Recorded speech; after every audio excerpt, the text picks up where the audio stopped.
Right now, Eric, we're going to get back to Washington. Lawmakers on both sides of the aisle are rallying support for Ukraine. A bipartisan group of senators traveled to Kiev last week and met with President Zelensky as a show of solidarity. One of those lawmakers joins us now, Senator Roger Wicker, a Republican from Mississippi who serves on the Armed Services and Commerce Committees. Senator, I want to get first, though, your reaction to these reports of Putin's puppet government plot. What do you think? Well, the quotes we were getting from Vladimir Putin sounded just like Adolf Hitler in the late 1930s. Hitler couldn't have said it better, saying that we're just interested in protecting our own interests. We're just interested in protecting our own ethnic brothers and sisters in different countries. Here's who Vladimir Putin is. Putin ran the KGB station in East Germany. He was devastated when the USSR broke up, and he's nostalgic for a return to the evil empire that Reagan denounced.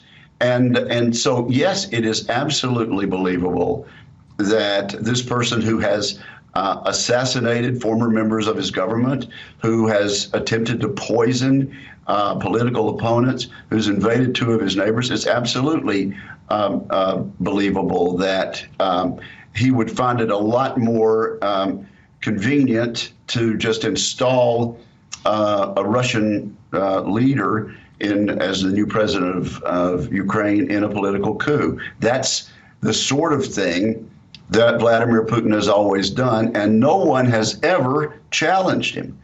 Putin is the neighborhood bully, and nobody has ever given this neighborhood bully a bloody nose. I think. So then, Senator, we're going to see some resistance this time. I'm sorry. So, yeah, how would you do that? Because you said something really crucial there. You said that this is his MO and no one has ever stopped him or challenged him. So that means this plot, if it's true, to install this puppet government is just going to happen without consequence. You're right. So why wouldn't he think he could get away with it? I hope Greg Palcott talked to a lot of folks in Kiev that showed resolve. I know some of the folks he was talking to going to church and getting about the city are fearful, and you would expect that. I think our bipartisan delegation also saw a lot of resolve.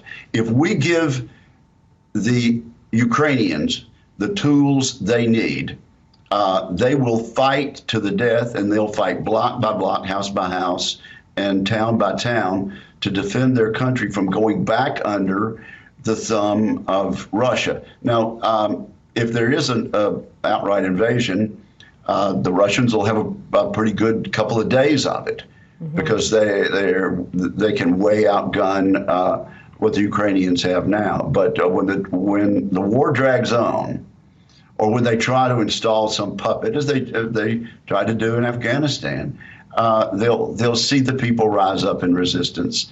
And it would be, I think, the gravest mistake that Vladimir Putin has ever made. I hope our allies are telling him the same thing. President Putin, you don't want to do this. It is not in your interest, and it will be a grave mistake that you will regret for a long, long time. So a couple of follow-ups to that, and let me throw those out there, and then you can take them as you'd like. Then what's the off-ramp, as we say, for Putin? How does he save face in this situation? Also, you met with President Zelensky. What was your takeaway from that meeting? And is there any way at this point to resolve or de-escalate the situation without military action or defense?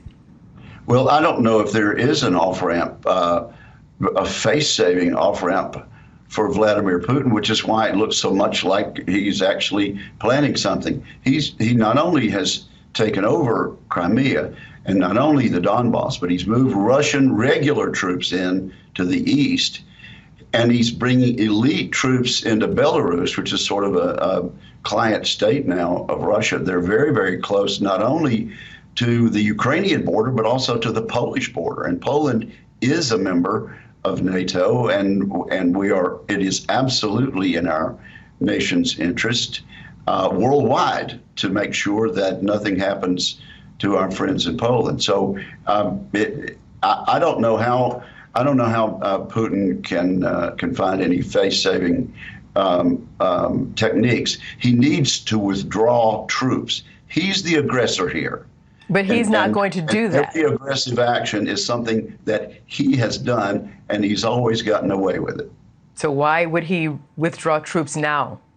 What are the real consequences for him? I mean, does the U.S. and the U.S. allies, do they have any real leverage that would be consequential over Vladimir Putin? Well, the number one foreign policy goal of Putin at the beginning of the Biden administration was the Nord Stream 2 pipeline. He was given free rein on that on the very first day of the Biden administration.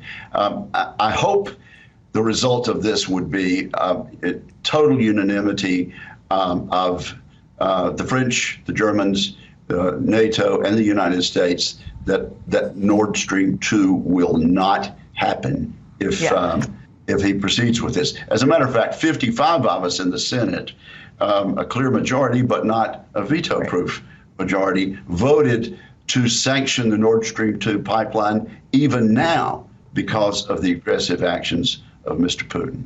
And I'm short on time here, but that's complicated because, as you well know, first of all, the pipeline is completed. They're now just in the process of, getting reserve and pressure into that pipeline from Russia to Germany and throughout Europe.